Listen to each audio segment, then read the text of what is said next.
저는 올해 40살이 된 6살짜리 아들이 있는 최근에는 이혼까지 하게 된 남자입니다. 가족을 위해 모든 걸 하며 열심히 지냈다고 생각했지만 이혼을 선택해야만 했어요. 저희는 직장에서 만나게 되었죠. 아내는 그 당시 사무직이었고 저는 현장직이었었습니다. 그래서 저희 회사의 봉급 체제도 누구보다 잘 알고 제가 어떤 일을 하는지도 잘 아는 사람이죠. 서로 부서가 달라 마주칠 일이 없었지만 주변 동료들의 소개로 몇 번 자리를 함께 하다 보니 자연스럽게 친해지게 되었고 그때부터 연애를 하게 되었습니다. 장거리 연애를 했죠. 현장직은 파견 나가면 짧게는 2주, 길게는 3달까지 나가 있거든요. 물론 파견 기간이 길수록 추가 수당도 많이 불어나옵니다. 그래서 몸은 힘들어도 파견직을 유지하고 있었고요. 사실 여자친구도 만들기 어렵다고 생각했는데 33살에 저희 아내를 만나면서 많이 바뀌었어요. 그땐 장거리 연애도 참 달콤하게 잘했습니다. 편지도 써주며 기차에서 읽어보라고 했으니까요. 마치 군대에서 보낸 연애 편지처럼 그때는 아내 사진과 편지를 품에 넣고 다니면서 즐겁게 연애했어요. 원래는 파견직이 참 힘들고 지치는 일이지만 그때만큼은 너무 행복했습니다. 그렇게 1년이 지나면서 저도 뭔가 확신이 생겼고 그런 제 마음을 아는지 저의 청혼을 받아주더군요.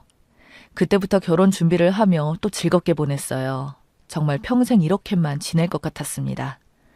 저는 외동 아들이라 그런지 저희 결혼 이야기에 부모님들도 엄청 좋아하셨어요. 저희 집 형편이 그리 넉넉하진 않지만 저희 부모님 모두 계속 일하시며 성실하게 살아오셨고 처가 쪽은 처남이 하나 있었고 아내보다 3살이 많았는데 제가 결혼했을 당시에 총각이었어요. 성격이 둥글둥글하고 좋았습니다. 장인어른과 장모님 모두 괜찮은 분들이셨고요. 나름 소박하게 결혼식을 잘 마치고 드디어 함께 지내게 되었습니다. 그 당시 저는 계속 파견직을 나갔어야 했기 때문에 어쩔 수 없이 신혼부터 떨어져 지내야 하긴 했었어요. 처음에는 그래도 함께 지내며 최대한 붙어 지내려고 노력도 많이 했어요. 그래서 직장 중간거리쯤에 터전을 잡으며 시작을 했고 몸은 힘들었지만 서로를 위한다는 생각으로 다 견뎌냈어요. 그러다 아이가 생기니 정말 많은 게 바뀌더군요. 세상에서 가장 최우선의 존재가 생긴 겁니다. 아내 친정 근처로 집으로 옮기고 제가 4시간 가까이 통근하며 지냈습니다. 그래도 아이 생각에 버텼어요. 아이가 세상에 나오면서 처가 근처로 다시 집을 옮기자 전 통근거리가 늘어나니 슬슬 힘들어지더라고요. 제 몸도 점점 버티지 못하는 것 같았고요. 결국 탈이 나서 다니던 부서를 재배치받았습니다. 수입은 줄었지만 태어난 아이와 함께 행복한 가정생활을 느껴볼 수 있었습니다. 점점 커가는 아이를 보니 부모의 마음이 이런 건지 저도 그때 처음 이해하겠더라고요. 모든 걸 다 해주고 싶었으니까요. 다 해주고 싶었지만 그러지 못했죠. 문제는 결국 돈이었습니다. 그래서 다시 파견직을 선택했어요. 아이가 다니는 학교도 생각해서 더는 가족을 끌고 다니며 이사 다닐 수 없었습니다. 그때부터 주말 부부가 되었어요. 사람들이 주말 부부가 되면 서로가 애틋해지고 관계가 더 좋아진다고 하는데 물론 사람마다 차이가 있겠죠. 하지만 저는 그런 일반적인 기대와는 다르게 흘러갔습니다. 저 혼자 내려가 있는 동안 초반에는 집에다가 자주 연락을 하고 또 매주 주말마다 올라갔어요. 제가 있는 공장에서 집까지 대략 5시간 정도 걸리더군요. 그래도 아이를 본다는 생각으로 갔습니다. 그렇게 집에 도착하면 곧바로 아이를 돌보고 다음날엔 집안 청소를 하고 장도 함께 보며 혼자 고생하는 아내를 위해 저도 최선을 다했습니다. 6개월쯤 지나자 그것도 점점 힘에 부치더라고요. 일주일에 한 번 가고 나중에 한 달에 한 번 올라갔어요. 집에 가면 어느새부터인가 눈치가 많이 보이더군요. 1년 지나가면서 아내가 먼저 다음 주에 오라는 말을 하기 시작했습니다. 저보고 푹 쉬라면서요. 그때부터 아내 낌새가 이상하긴 했습니다. 저를 밀어내는 느낌을 받았으니까요. 아마 그때부터 그 사람은 제가 있을 공간에 다른 사람을 들인 것 같아요. 근데 웃긴 건 저는 그때 오히려 좋았어요. 평일에 고되게 일하고 나면 저도 쉬고 싶었으니까요. 주말에 집에 다녀오면 다음 주 내내 너무 힘들었어요. 주말에 잠도 좀 편하게 자고 TV도 좀 보면서 쉬어야 저도 충전이 되는 것 같았습니다. 그래서 묵인했습니다. 그렇게 타지 생활이 2년 조금 넘어가는 시기였어요. 방 청소를 하다가 문득 지금 이 생활이 문제가 있다고 생각이 들었어요. 그렇게 느끼게 된 이유가 바로 쓰레기였죠. 집에서 분리수거를 하려고 정리하는데 컵라면에 통조림에 냉동식품에 그때 문득 제 인생에 대해 되돌아봤습니다. 왜 이렇게 떨어져 지내야 하나 싶었어요. 정말 아닌 것 같았습니다. 가족 문제도 있었고요. 다음날 바로 아내에게 연락을 했어요. 지금부터라도 다시 가족들과 지내야겠다고, 생각이 든다고. 그런 문제를 아내와 의논해 보려고요. 근데 아내는 선뜻 대답하지 못하더라고요. 그때부터 이 악물고 매주 집에 갔습니다. 아무리 피곤하고 지쳐도 무조건 집으로 갔습니다. 근데 아내가 이젠 너무 대놓고 눈치를 주는 겁니다. 제가 봐도 별로 반응도 없고 대화도 별로 없었어요. 모르는 사람도 이보단 더 대접받을 것 같았어요. 아내와는 시간이 해결해 줄 것이라고 생각했고 아이랑 시간을 많이 보냈습니다. 그래도 아이는 아빠를 기다리고 많이 따라줘서 너무 좋았거든요. 아이와 식물원에 다녀온 날이었어요. 식물원 사진 정리하러 아내가 쓰던 컴퓨터를 켰습니다. 그때 이상한 사진을 발견했죠. 어떤 남자랑 둘이서 식당 같은 곳에서 서로 친한 듯 찍었더라고요. 한동안 멍하니 그 사진을 보고 있는데 갑자기 현관문 소리가 나길래 서둘러 컴퓨터를 꺼버렸습니다. 아내는 저를 보자마자 언제 내려가느냐고 물어보더군요. 왜? 그 남자 만나기로 했어? 라고 되묻고 싶었어요. 아내는 툴툴거리며 저녁 준비하는 동안 다시 컴퓨터로 가서 그 사진들을 옮겨놓기 시작했어요. 그리고는 식사는 괜찮다면서 더 빠르게 차가 있어서 그것 타고 지금 내려가겠다고 했습니다. 그제서야 아내가 웃더라고요. 아주 활짝 웃으면서 조심히 내려가라고 제 어깨를 토닥이는데 이상한 기분이 들었습니다. 나가기 전에 아이 얼굴을 한번 물끄러미 보다가 나왔어요. 저는 계속 그 남자가 너무 궁금했습니다. 내 아내를 저렇게 웃게 해주는 게 무엇 때문인지도 참 궁금했는데 이 지경까지 온 마당에 그 사람에 대해 좀 알아보기로 결정했어요. 집 근처에 숙소를 하나 잡고 방 안에서 제가 평생 해볼 수 있는 감정 변화를 다 겪었습니다. 허탈하다가 화가 나다가 제가 불쌍하다가 그래도 저희 아들에게 너무 미안하더라고요. 잠을 거의 못 자고 나와 집 앞에서 기다리고 있었습니다. 2시간쯤 지나니 아내가 나오더라고요. 아주 화려하게 꾸며 입고 나오는데 혼자 나오는 게 아니라 저희 아들과 함께 나오더군요. 아들 얼굴을 보니 정신이 번쩍 나더군요. 아들도 또 예쁘게 꾸며서 데리고 나왔길래 대체 어디를 가길래 저렇게 잔뜩 꾸몄나 싶었는데 얼마 뒤 자동차 한 대가 들어왔습니다. 사진 속 남자가 그 차에서 내리더군요. 활짝 웃으며 저희 아들과도 친분이 있는지 보자마자 번쩍 안아주는데 마치 가족 같았네요. 그때부터 심장이 터져버릴 것 같았습니다. 그래서 따라가 봤죠. 한참을 가고 있는데 이번엔 동물원이더라고요. 평일이었는데도 방학 기간이라 그런지 사람이 꽤 많았습니다. 무슨 이벤트를 진행 중인 것 같아 보였어요. 그런 이벤트가 있으면 남편에게 먼저 알려줘야지. 저번에 식물원 갔을 때도 아무 말도 없더니 저 남자랑 동물원에서 오는 아내를 보자 정말 할 말이 없더군요. 엄청 즐거워 보였습니다.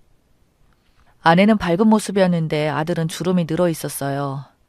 그 남자랑은 아직 친하지 않은지 혼자 겉도는 게 눈에 보였습니다. 그럴 때마다 아내가 아들 등을 떠밀며 그 남자와 친하게 지내려 하려는 것 같았어요. 그 모습을 보자 제가 태어나 경험해보지 못한 분노가 치밀어 올랐습니다. 몸이 다 불타버릴 것 같았어요. 갑자기 이러니 저 스스로가 너무 무섭더라고요. 이러다 무슨 일 날 것 같았으니까요. 아내의 그런 사진을 봤을 때도 이 정도로 화가 나진 않았습니다. 어느 정도는 제 책임도 있다고 생각해서 상황이 이렇게 된 것이 슬프기는 했었는데 이번에 복잡할 것도 없이 모든 게 단순했습니다. 제 아들까지 빼앗아가려고 한다고 생각했어요. 너무 화가 나서 지금 바로 달려가서 정말 제 두 손으로 어떻게 하고 싶을 정도였습니다. 근데 그러면 제 아들이 너무 놀랄 것 같았죠. 꾹 참고 자동차로 돌아와 핸들을 붙잡고 1시간은 넘게 참았습니다. 그리고는 시간이 지나니 다시 좀 차분해지고 제가 놓인 상황이 좀 더 확 들어오더라고요. 이혼이 이제 확실해진 상황이었어요. 자료야 그때 그 컴퓨터 안에서 다 옮겨뒀었고 그때 바로 이혼을 못한 이유는 저도 어느 정도 책임이 있다고 생각했기 때문인데 아이는 그게 아니죠. 서로 이야기도 해보고 시간을 가져보면서 풀어보면 이혼은 필요하지 않을까 생각도 했었습니다. 상간남과 저희 아들이 함께 서 있는 모습을 보니 이제는 한시가 급하더라고요. 당장 이혼해야 했어요. 이혼하기에 앞서서 상간남을 그냥 둘 수 없었습니다. 그 사람도 저랑 똑같이 경험해 봐야죠. 다음 날부터 저는 그 남자 집 앞에서 기다렸어요. 좀 더 편하더군요. 그 사람은 저를 잘 모를 테니까요. 저희 집에 제 사진 하나 없던데 제 얼굴을 모르죠. 그렇게 한참을 그 집 앞에서 기다렸습니다. 정말 충격적인 건 그 남자도 유부남이었습니다. 아이도 있더군요. 저희 아이보단 어려 보였습니다. 저희 집에서 2시간 정도 떨어진 곳에서 작은 음식점을 부부가 하더군요. 부인은 아무것도 모르는 것 같았어요. 그 남자를 따라서 집과 음식점을 왔다 갔다 하며 어느 정도 충분한 정보가 모였습니다. 그 남자가 가게 비우는 시간이 일정했고 그 시간마다 제 아내를 만났던 거였어요. 남자가 가게를 비우면 부인은 가게에 있어야만 해서 바람 피우기 좋았나 봐요. 자료들을 다 수집한 뒤 저희 집으로 갔습니다. 집에 도착하니 아내가 엄청 놀라더라고요. 일단 방으로 들어오라고 한 뒤 차분하게 말했습니다. 내일까지 밤을 새워서라도 당신 짐 모두 챙겨서 아무 소리 말고 당장 내 집에서 나가. 왜 이렇게 말하는지는 당신이 더 잘할 거야. 아무리 내가 집에 없어도 그렇지 무슨 자신감으로 바람을 당당하게 피우는 거야? 덕분에 이혼이 쉽겠네. 내 아이 근처에도 오지 마. 이젠 평생 못 보는 거야. 지금 나는 바로 아이 데리고 나갈 거니까 절대 붙잡지 마. 양심이 있으면 붙잡지 마. 알겠지? 그리고는 자고 있는 아들을 안고 밖으로 나왔습니다. 일단 저희 본가로 내려가서 재웠습니다. 그리고는 다음 날 그 남자가 없는 시간대에 제가 찍은 사진들과 증거물들을 사본으로 다 만들어서 들고 그 음식점으로 갔습니다. 역시나 그 남자 아내 혼자 있길래 곧바로 사진을 보여주면서 말했죠. 제 아내와 그쪽 남편분이 오랜 시간 만났다는 걸 최근에서야 알게 됐어요. 나는 이혼 준비 중이니 그쪽도 이혼 절차를 밟으시는 게 좋을 것 같습니다. 라고 다 이야기했어요. 그 여자는 아직 무슨 상황인지 못 받아들이는 것 같더라고요. 뭐 저도 처음엔 그랬으니까요. 저는 가게를 나왔고 멀리서 그 남자가 가게로 오더군요. 이제 그 남자도 제가 사는 세상에 오는 것 같았어요. 곧바로 이혼 소송을 준비했고 그때부터 온 집안이 발칵 뒤집어졌습니다. 특히 처가 쪽이 충격이 큰 것 같더라고요. 장모님이 저에게 와서 무릎까지 꿇으며 우리 딸 한 번만 다시 걷어주라는데 그 모습도 정말 가슴이 많이 아팠습니다. 하지만 다시 묻기에는 너무 많이 깨져버렸어요. 장인어른과 장모님은 그런 제 마음을 아는지 아무 말도 없이 한숨만 쉬고 있더군요. 양육권은 제가 받아왔고 친권까지 갖고 왔어요. 양육권 문제는 상간남과 아들을 못 만나게 하려는 게 많이 컸어요. 아이도 저와 지내고 싶어 했고 친권도 당연히 포기받았습니다. 그거 안 넘기면 처가 동네에 죽을 때까지 현수막 걸어놓고 혼자 시위하겠다고 벌금을 얼마를 내든 무조건 그런다고 제가 엄포를 놓으니 순순히 포기하더군요. 절대 아이 근처에도 오지 못하게 하고 싶었어요. 상간남에게는 위자료 1,500만 원을 받았고 전처에게는 위자료 2천만 원을 받았습니다. 살던 집은 다시 빼서 각자 넣은 돈 나눴고 아내는 모든 걸 다 잃었다며 울고 소리치는데 누가 누구 때문에 잃었다고 저러는지 아직도 정신을 못 차린 것 같았습니다. 정신이란 게 있었으면 바람을 피우지 않았겠죠. 원래 그런 여자라고 생각하고 저도 지워버리려고 합니다. 그 뒤로 전처에게 가끔 연락이 오면서 아이 사진 좀 보내달라고 하더라고요. 당연히 다 무시하고 있고 나중엔 번호도 바꾸려고요. 이사 문제만 끝나면 다 끊고 지낼 겁니다. 원래 살던 집도 팔고 저희 본가도 팔았어요. 부모님과 함께 지방에 내려가 지내려고 합니다. 직장도 이미 모두 정리했고 지방 내려가서 아이와 함께 부모님 모시면서 지내려고 해요. 결혼은 당사자들만의 문제가 아니라고 하잖아요. 바람도 마찬가지입니다. 부부 당사자만 힘든 게 아니에요. 저희 본가도 그렇고 처가도 아직 그 충격에서 벗어나지 못하고 있습니다. 그렇다고 용서할 수 있는 문제도 아니고 아내와 다시 합칠 생각은 절대 없거든요. 잠깐의 외로움 때문에 이런 상황을 만드는 일이 다른 분들에게는 없어졌으면 좋겠습니다.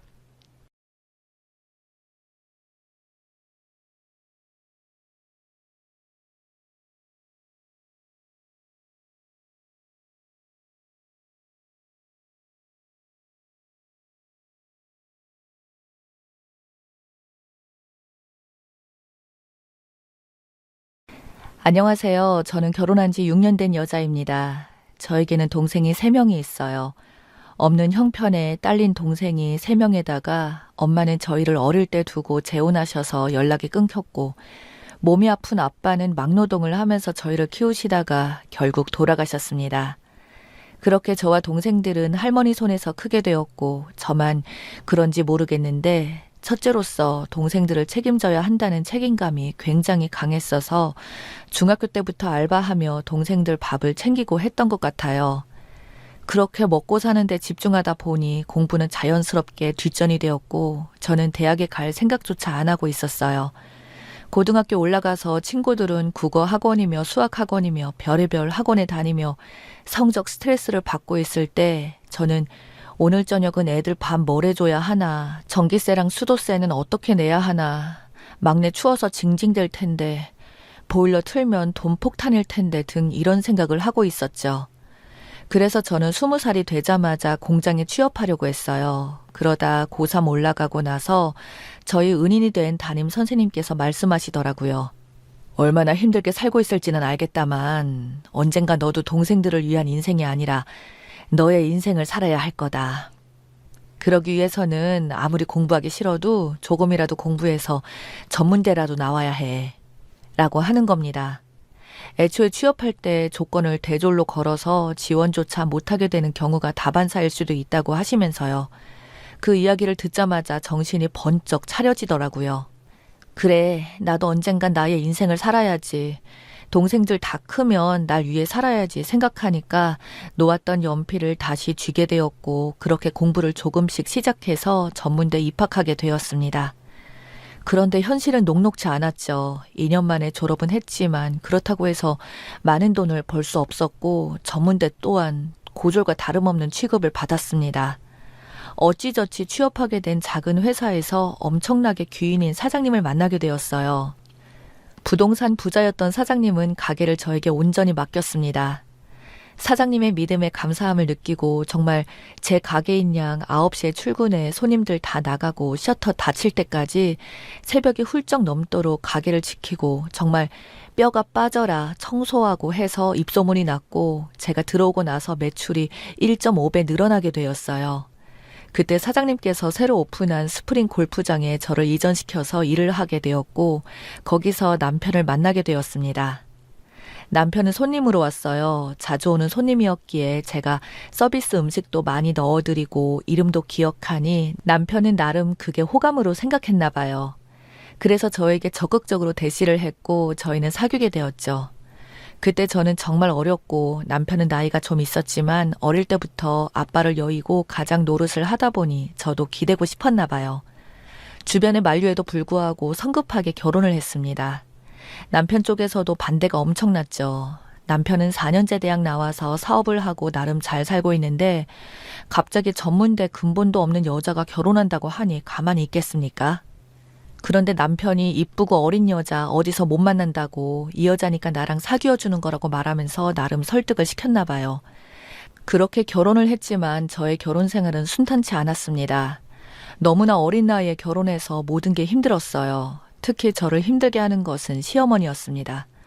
저는 그래도 제가 전문대지만 대학을 나왔고 착실하게 살았다는 자부심을 가지고 있었는데 어머님은 아니었어요. 저를 볼 때마다 전문대 출신 주제 아주 출세했네.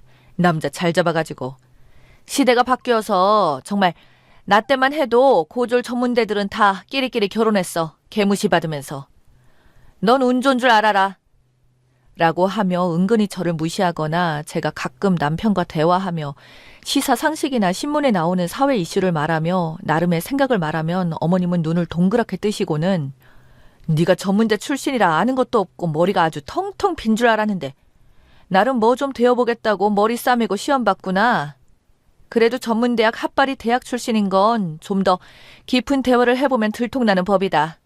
어디서 상식 자랑하지 말고 전문대 출신인 것 입 꾹 다물고 살아라. 대학 출신 알게 되면 확 깨니까. 하면서 계속 저를 무시했죠. 어처구니 없는 것은 시어머니가 고졸 출신이라는 거예요. 나이 드시고 스카이 중 한 곳에 평생 교육원 수업을 들으셨는데 돈 내면 받을 수 있는 수료장에 본인이 명문대생이라고 착각하고 그렇게 저를 무시한 거였어요. 저는 정말 진절머리가 나서 이혼하고 싶을 정도였습니다. 고부 갈등이 심해지는데 남편은 중재할 생각도 안 했고 그냥 엄마한테 잘하라고 하면서 저에게 가스라이팅을 했고요. 그러다 일이 터졌어요. 남편이 바람 폈다는 것을 알게 되었습니다. 상대는 파혼 경험이 있는 의사 출신 여자였어요. 대학 출신을 듣기만 해도 입이 떡 벌어지는 좋은 대학의 수려한 외모 때문에 저는 순식간에 위축되고 너무 우울했나 봐요. 정말 어머님 말대로 내가 전문대를 나와서 이런 일을 겪나 싶었죠. 남편의 외도를 확인한 저는 참다 못해 남편에게 증거를 들이밀며 말했습니다. 당신 미쳤어? 뻔뻔함이 도를 넘었어. 어떻게 우리 집 앞에서 5분도 안 되는 거리에서 그 여자와 차를 마실 수가 있어? 라고 하면서요. 남편은 당연히 아무 말 안 하고 그냥 고개를 푹 숙이다가 사랑하게 되었어. 라는 말도 안 되는 희대의 개소리를 뿜어냈고요. 저는 화가 나서 시댁에 찾아갔습니다. 그리고는 어머님에게 말했어요. 당신 아들 바람 폈다고, 나 이 결혼 지속 못하겠다고 하며 울고 불고 하니 어머님 혀를 끌끌 차시더라고요. 그러게 주제를 파악하고 결혼을 안 했으면 우리 아들 진작에 의사 와이프만 나 행복하게 살 텐데 너 때문에 내 아들 인생도 꼬였다. 라며 제 탓을 하대요. 저는 그 말에 화가 나 막 소리를 지르고 제 팔뚝을 잡은 어머님이 팔목을 내쳤어요. 그때 화가 난 어머님이 갑자기 바닥에서 모래를 짚더니 확 뿌리는 겁니다. 순식간에 엄청난 고통에 휩싸인 저는 소리를 지르며 살려달라고 했죠. 어머님이 그런 저를 보고 엄살 부리는 줄 알고 계속해서 발로 모래를 차며 뒹굴고 있는 제게 흙을 뿌려댔습니다. 악마도 저렇게까진 안 하겠다 생각하며 고통에 몸부림치고 있던 전 이대로 있으면 실명되겠다는 생각이 들어 정말 죽기 살기로 시댁에서 나와 택시를 잡고 병원에 갔어요. 그때 또 문제가 발생합니다. 접수를 하는데 제가 응급 환자가 아니라고 하며 안과 선생님을 만나는데 시간이 지체되었고 그 사이에 저는 시력은 뚝뚝 떨어지게 되었습니다. 사고가 일어나고 1시간 만에 만난 의사 선생님께서 제 눈 상태를 보고 화들짝 놀랐어요. 이대로 있으면 실명된다고 당장 치료받아야 하는데 어떻게 된 거냐고 하면서요. 그러면서 응급 환자 구별도 못하냐며 옆에 있던 간호사 접수처 사람에게 막 화를 내더라고요. 저는 그제서야 엉엉 울었고 내 눈 실명되면 어떡하나 싶었습니다. 눈에 안약을 수없이 넣었지만 저의 시력은 돌아오지 않았어요. 당장 눈앞에 있는 물건조차 모자이크 처리가 되어 보이지 않았고요. 어떻게 하냐고 나 장님되는 거냐고 하며 의사 선생님 바지가랑이를 붙잡으며 통곡했습니다. 선생님은 아니라며 3달 정도 기다려보자고 일단 매일 처방받은 안약을 넣으시고 절대적 안정이랑 빛을 보면 안 된다고 하시더라고요. 이 기간이 제일 중요하다고 하시면서요. 그래서 동생 집으로 들어가 매일 폐인처럼 살았던 것 같아요. 남편은 어떻게 된 일이냐고 괜찮냐는 말 한마디 없었고 이혼하면 위자료 넉넉하게 줄 테니 퉁치자고 하며 저를 빚고 왔습니다. 그리고 그 여자 의사는 아예 시댁에 가서 어머님께 인사드리고 눈도장 찍었다는 소식에 저는 화가 펄펄 끓어올랐죠. 반드시 두 눈 똑바로 뜬 채 나타나 복수하리라고 마음을 먹고 저는 치료에 전념했습니다. 내가 실명할지도 모르는 상황에서 미안하다는 시모에 연락 한 통 없는 상황에 점점 더 도끼를 품게 되었어요. 아마도 남편은 제가 실명되었다고 생각하고 웃음꽃을 피우고 자기네를 뜻대로 되었다는 생각에 좋아할 모습이 뻔했고 처음에는 정말 절망스러웠어요. 눈 뜨면 눈에서 고름 같은 눈물이 계속 나고 염증이 엄청 나와 눈꺼풀과 속눈썹이 딱딱히 굳어서 쩍하고 눈이 떠지고 눈은 안 보이고 나아질 기미가 없었으니 말이죠. 그래서 저는 의사 선생님의 말씀을 듣고 계속 안약 넣고 검진 받으러 가고 하니 점점 시력이 돌아왔습니다. 모자이크 처리되어 보이던 사물들이 조금씩 형태가 잡혀 보였고 시간이 흐르니 선명한 형태의 윤곽이 보이다가 예전 시력만큼은 아니더라도 눈앞이 잘 보이게 되었어요. 의사 선생님은 그래도 상처가 잘 아물어서 다행이라고 아마 이 상태로면 90% 정도 시력 복구될 거라고 하며 희망적인 말씀을 하셨습니다. 눈에서 더 이상 눈물도 안 나고 앞을 볼 수 있게 된 저는 동생과 함께 변호사를 찾아갔습니다. 이혼 소송 사건을 담당하는 변호사께 찾아가 남편에게는 이혼 소송을, 상간녀에게는 상간녀 소송을, 그리고 어머님은 준과실치사로 고소를 했습니다. 일부러 모래를 가격한 것은 실명을 기대하고 한 행동이기 때문에 과실치사로 실형이 떨어질 거라고 하더라고요. 좋았구나 했습니다. 그리고 남편의 외도로 인한 정신적 손해배상도 같이 할 생각이었고요. 그렇게 소장 작성하고 저는 모처럼 시댁에 찾아왔어요. 호랑이도 제 말하면 온다더니 시댁에 도착하니 그 상간녀와 남편, 어머님이 모여서 밥을 먹고 있는 겁니다. 정말 이건 당사자가 아니면 어떤 기분인지 모를 거예요. 딱 그 말이 맞아요. 피가 거꾸로 솟는다. 저는 그 모습을 보자마자 정말 다 때려칠 생각이었는데 겨우 이성을 찾고 그 악마들 앞에 솥장 던지고 왔습니다. 어머님은 저의 갑작스러운 등장에 호통을 치며 나가라고, 왜 사라졌다가 다시 돌아왔냐고 하다가 제가 건넨 솥장을 보자마자 몸을 부들부들 떨면서 소리를 지르시더라고요. 아마 지금 몇 달 동안 말 안 하고 고소도 안 하고 그냥 넘어가고 삭힌 채 살 거라고 생각했나 봐요. 하지만 저는 그렇게 마음이 넓은 사람이 아니었으니 말이죠. 계속 그 자리에 있으면 눈물이 터질 것 같아서 비틀거리는 몸을 겨우 이끌고 동생에게 갔습니다. 동생들은 자기들이 무심했다고 이제 언니 이혼하고 정말로 언니 인생을 살라며 엉엉 울고 저를 위로해 주었네요. 소송은 진행되었고 결국 저는 이혼했습니다. 어머님은 뻔뻔스럽고 멍청하게 본인의 혐의를 부인하고 반성하지 않다가 집행유예 없는 실형을 선고받아 바로 연행되었고요. 그 소송으로 인해 아주 인생이 지워지지 않을 치욕적인 오명을 남겼고 남편은 위자료도 못 준다고 버티다가 제가 남편 회사에 가서 난리쳐서 소문이 쫙 났네요. 당연히 상간녀 페이스북에 들어가서 이 사건 댓글로 써서 상간녀도 소문 쫙 났고요. 저는 전문대의 서러움을 떨치기 위해 소송 기간 동안 이 악물고 공부했습니다. 학사 학위가 있었기에 저는 학사 전형으로 편입 준비를 했어요. 영어 공부를 처음 했기에 정말 힘들었습니다. 너무 힘들어 눈물이 다 났지만 어머님의 무시를 생각하며 버텼어요. 그래도 편입 운이 참 좋았던지 결국 편입 영어 전형을 본 서울 중상위권 대학은 다 떨어졌는데 저에게 기적이 일어났어요. 최상위권 대학에서 영어 시험 대신 치른 논술고사에서 예비 번호를 받았고 사람 안 빠지기로 유명한 그 학과에서 4년 만에 예비가 돌아 제가 그 학교에 입학하게 된 겁니다. 소식을 듣고 동생과 저는 얼싸안으며 기뻐했고 정말 그 무엇도 기뻤고 해냈다는 사실에 감격을 멈출 수가 없었습니다. 더 통쾌했던 것은 편입한 학교가 남편과 상간녀의 학교보다 더 높은 학교이기도 했고요.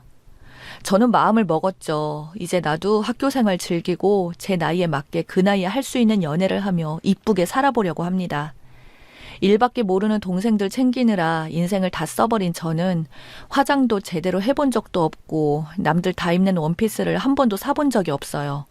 수더분하게 돈 아낀다고 매일 비슷한 옷에 편한 옷만 입고 다녔지만 이번 소송을 계기로 저는 완전히 가치관이 바뀌었습니다. 나를 위해 살자고요. 그제서야 고3 때 담임쌤이 언젠가 너를 위해 살 날이 올 거다. 그러니 전문대라도 가놓거라. 라고 하신 말씀이 무엇인지 알겠더라고요. 선생님의 권유가 없이 그냥 고졸로 졸업했으면 학사 편입도 못했을 거고 떳떳하게 살 수도 없었을 거예요. 정말 너무나 기뻤습니다. 그렇게 저는 다시 제 인생을 찾았고 지금은 학과 공부를 하면서 최선을 다해 저를 위해 살고 있어요. 다시는 그딴 쓰레기 만나지 않을 거고 콩깍지 씌워서 섣부른 판단은 하지 않을 겁니다. 잘못된 선택으로 인한 대가가 너무나 컸지만 한 단계 더 성장했다는 계기로 생각하고 긍정적으로 살려고요. 여러분들도 저와 같이 긍정적으로 한번 살아보아요. 벼랑 끝이라고 생각했던 순간이 오히려 하늘 위로 도약할 수 있는 계기가 되기도 하더라고요. 그럼 제 사연 들어주셔서 감사합니다.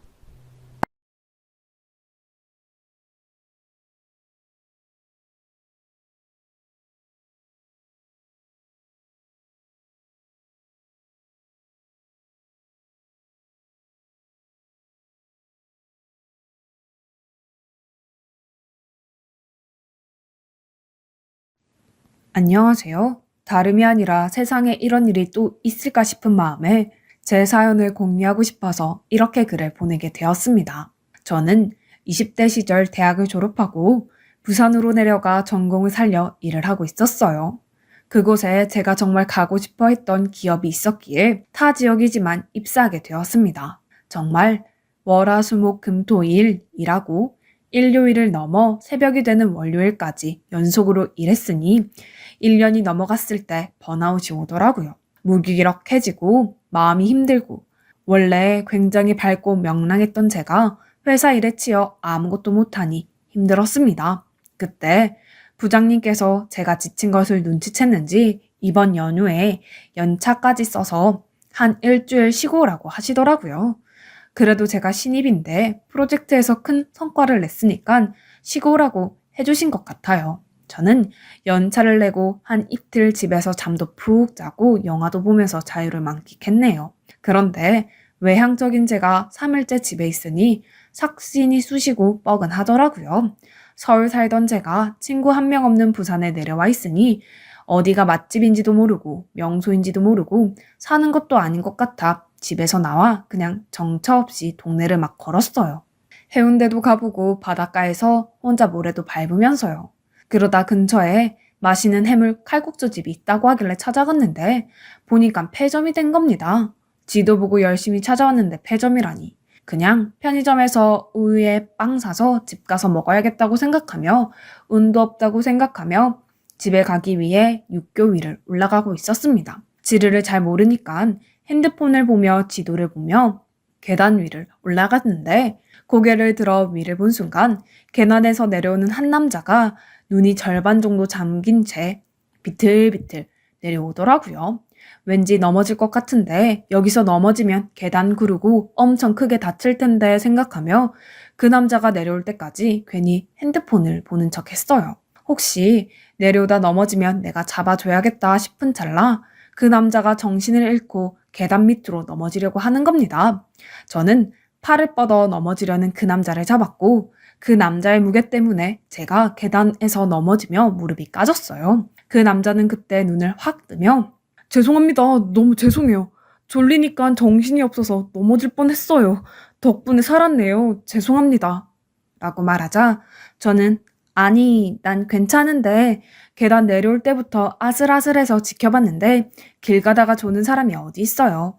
얼마나 피곤하길래 진짜 조심해요. 여기 육교 계단에서 넘어지면 정말 큰일 나요. 얼마나 잠을 못 잤으면. 아, 병원에서 계속 실습하고 환자 보다 보니까 잘 시간이 없네요. 아무튼 감사합니다. 라고 하더군요. 아, 인턴이구나. 참 고생하네.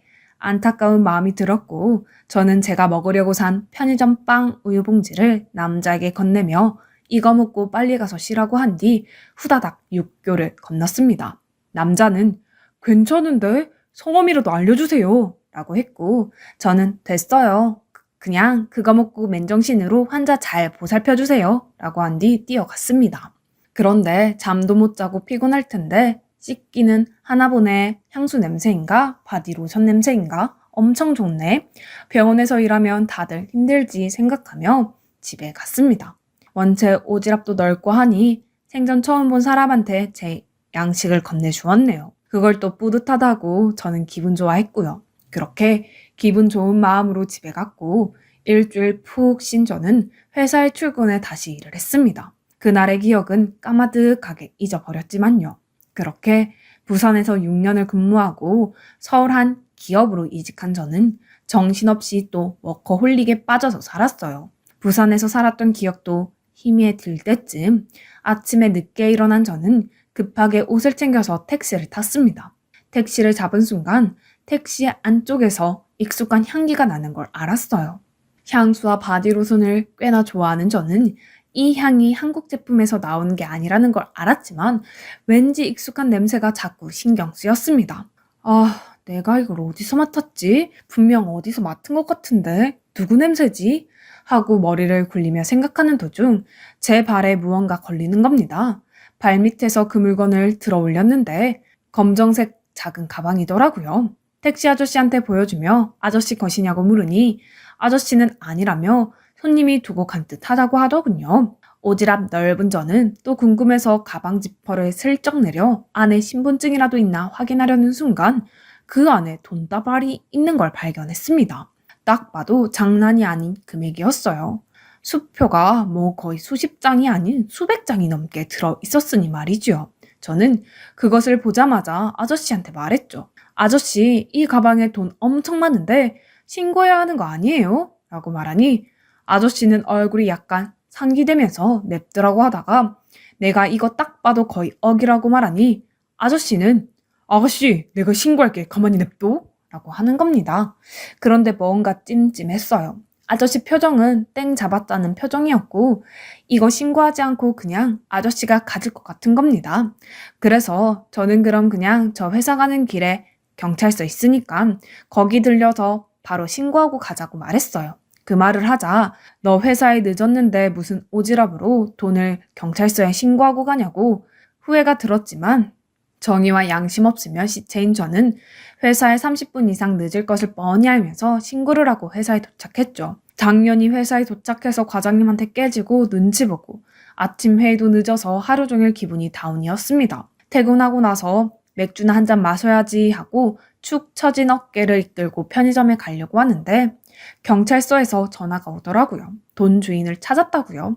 주인이 신고자 번호 알려달라고 살해하고 싶다고 해서 알려드렸는데 괜찮냐고 묻더군요.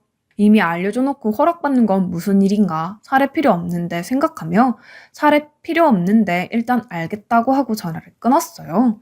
그리고 맥주를 사서 집에 도착했는데 돈 주인으로 추정되는 사람이 문자가 온 겁니다. 통화하고 싶다면서요. 알겠다고 했죠. 전화를 받자 수화기 속 남자는 정말 감사합니다. 제가 집 계약 때문에 오후에 수술이 잡혀서 아침 일찍 사람 없는 시간에 간다고 했는데 제일 중요한 돈을 두고 갔네요. 잠을 못 자서 정신이 없었나 봐요. 정말 감사합니다. 정말 감사합니다. 제가 법적으로 지정되어 있는 사례를 하려고 하는데요. 라고 하더라고요. 사례는 하나도 필요 없어요. 돈 찾았으면 다행이죠. 한두 푼도 아닌데 그걸 두고 갈 정도면 얼마나 피곤하셨길래. 그래도 일 잘 해결되셨다니 다행이네요. 저 주실 사례금으로 그냥 더 좋은 일에 쓰세요. 저도 감사합니다. 라고 말한 뒤 끊었습니다. 전화를 끊고 나니 이런 생각이 들더라고요. 이 목소리 어디서 많이 들은 목소리인데 약간 여자 목소리 같으면서도 듣기 좋은 남자 목소리이고 모르겠다 생각한 뒤 맥주를 마시고 잠에 들었습니다. 그렇게 그 이후에도 그날의 사건은 까마득하게 잊어버리고 다시 회사 생활을 시작했어요. 서울 투룸에서 매일 월세를 내며 사니 나가는 돈이 아깝더라고요. 중간 퇴직금이랑 대출 싹 땡겨서 전세 들어가자 싶었습니다. 그래서 회사 다니며 틈틈이 집도 알아보고 굉장히 바쁘게 지냈어요. 그러다 싼 가격에 전셋집이 나왔고 계약을 했어요. 자가는 아니었지만 다달이 내는 돈이 없으니 심신이 참 편하더라고요. 그 집에서 제가 3년 반을 살았어요. 2년씩 예약하는데 첫 번째 계약이 끝나고 다른 집으로 옮길까 하다가 이사 비용도 있어서 그냥 계속 살게 되었고요. 그런데 살고 있던 도중 부동산 아저씨와 집주인한테 전화가 온 겁니다. 집이 경매에 넘어가게 생겼다는 겁니다. 이 집이 융자 설정되어 있는데 처음 계약할 때는 큰 금액이 아니니까 괜찮다고 경매에 넘어갈 일 없다고 부동산 아저씨께서 자기 믿고 진행하라고 했거든요. 그런데 갑자기 경매에 넘어갔고 융자 금액이 제 전세금보다 많아서 전세금을 떼일 수도 있다는 겁니다. 깡통 전세였어요. 결국 집이 재판에 넘어갔고 3차까지 경매에 나갔지만 집은 팔리지 않았어요. 경매가 진행될수록 집값은 엄청나게 떨어졌고 제가 피땀 흘려 모은 첫 재산은 공중분해되게 생겼지요. 결국 집은 헐값에 팔리고 집값은 융자 갚는 데 쓰이고 제 전세금은 받지도 못하고 하루아침에 거지가 되었습니다. 매일 밤을 술로 지새우고 정말 인생 포기한 사람처럼 막 살았던 것 같아요.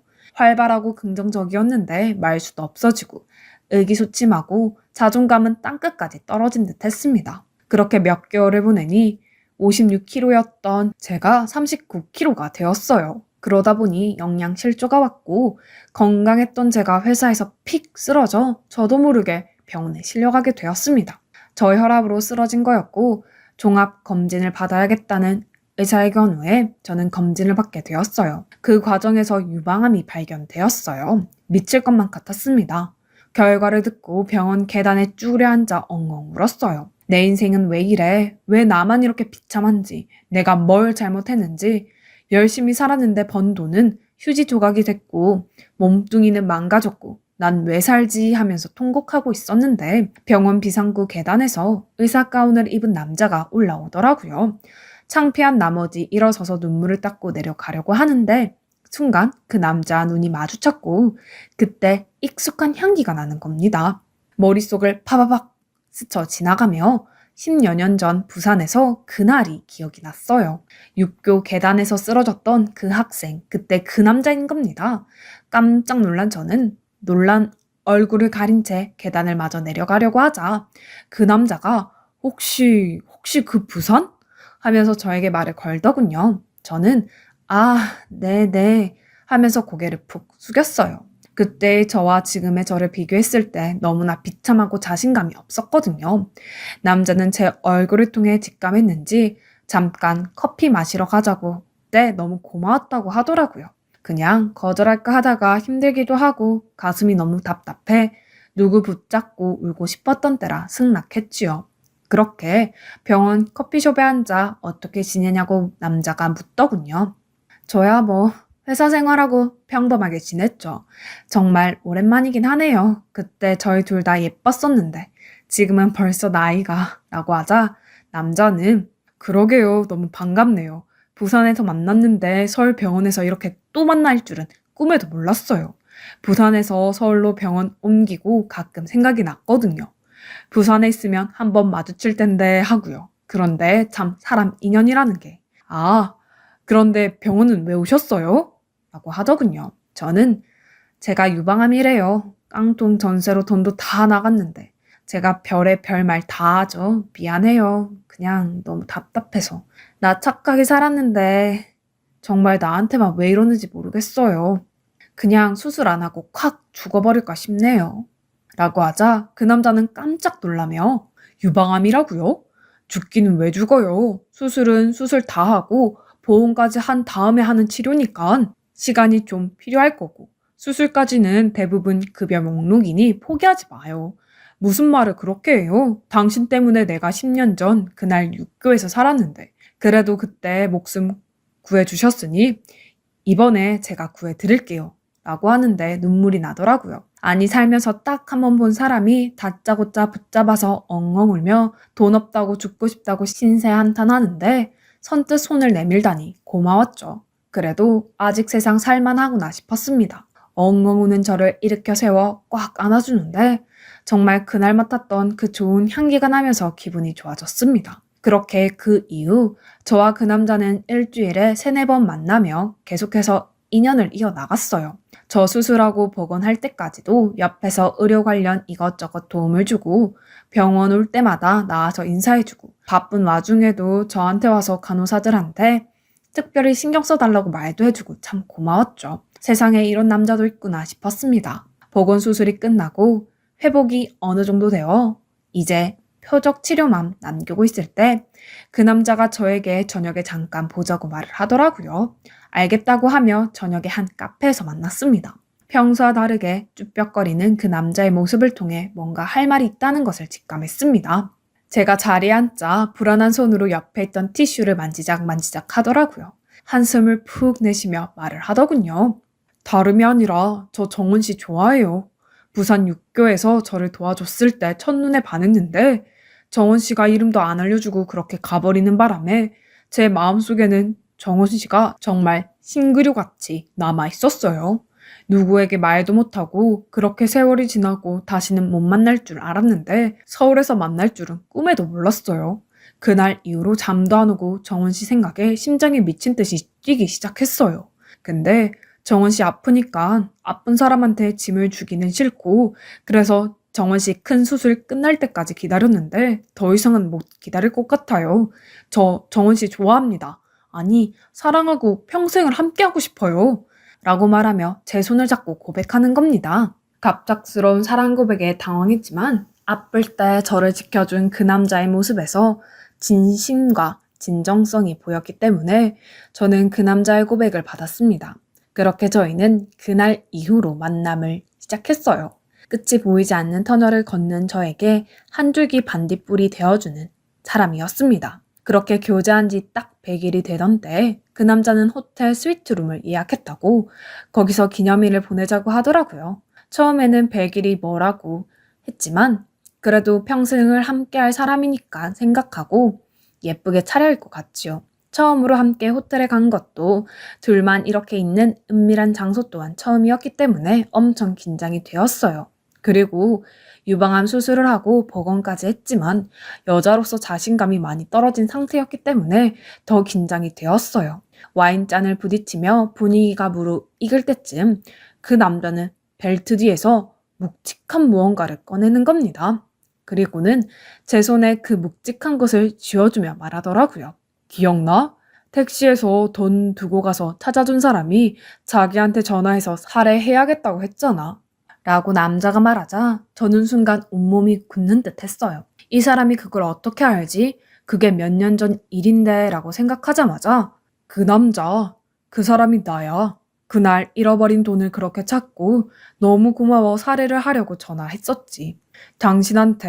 당신은 살해금은 거절하고 더 좋은 데 쓰라고 했잖아. 어떤 사람이 이렇게 예쁜 마음씨를 가지고 있을까 싶어서 사실 카카오톡 당신 번호를 저장하고 프로필에 눌렀는데 당신 얼굴이 나오더라.